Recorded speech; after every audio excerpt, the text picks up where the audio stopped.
On April 30th, 2025, something extraordinary happened.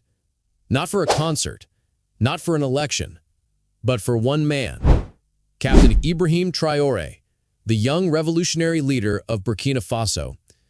A man who rose not through diplomacy, but through defiance. A man praised by many, criticized by others, but ignored by no one. On this day, voices from across the globe, from Africa to the Americas, from Europe to the Caribbean, rose as one to deliver a single powerful message. I am Ibrahim Tareo, and today I'm pulling off your masks. Leave Traoré alone. Burkina Faso, where it all began. In Ouagadougou, the capital, tens of thousands flooded the streets. Young and old, men and women, they marched not for celebration, but for conviction. They chanted, they danced, they raised their fists. Burkina Faso had spoken. Ghana, Accra stands tall. In Accra, the socialist movement of Ghana led a bold march. Placards read, "Hands off Burkina Faso," and "Africa for Africans." The energy was electric. The message was unshakable. Liberia, Monrovia's call for sovereignty. In Monrovia, activists spoke to the youth. They urged the next generation to defend leaders who resist neo-colonial rule. One voice declared, "Traoré is not just a leader of Burkina Faso, he is a voice for Africa." Gambia, youth rise in Banjul. In Banjul, young people wore shirts printed with Traoré's image. They passed out flyers, played protest music, and spoke with passion. Many said, "We've never had someone speak for us like this before." France, the diaspora in Paris.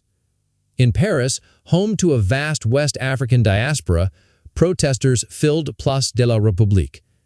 Some criticized Traoré, but many more stood by him, accusing France of manipulating West Africa and calling Traoré a symbol of resistance.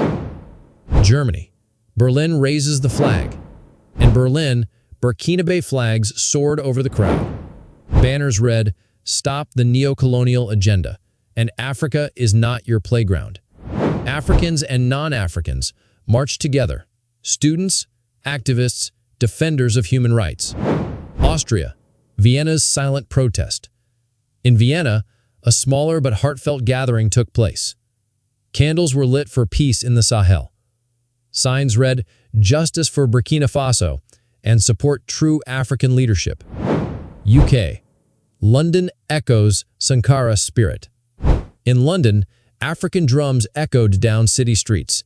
Diaspora communities rallied peacefully, holding high the flags of Burkina Faso and Pan-African unity. They drew a line between Traoré and icons like Thomas Sankara. USA, Harlem honors a new voice. In Harlem, New York, the streets pulsed with music and meaning. Rastafarian elders and African Americans rallied together. A priest proclaimed, "This is bigger than one man.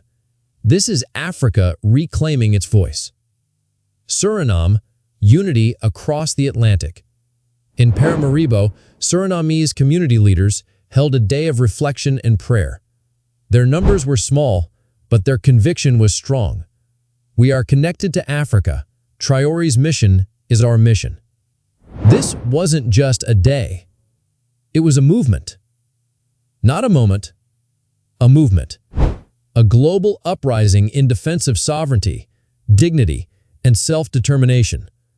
People didn't stand for fame or fortune. They stood for principle, behind a leader who refuses to bow to outside pressure, and for a continent that dares to dream beyond the chains of history.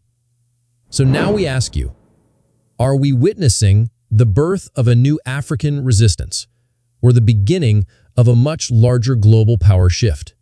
Was your country part of the movement on April 30th? Comment below and let us know where you're from. Drop your flag. Say it loud, say it proud. If you believe in freedom, in sovereignty, in the right to choose your own leaders, then this is your moment to speak up. Like, share, and subscribe for more stories about power, people, and real independence. Let the world hear your voice. Thank you for watching.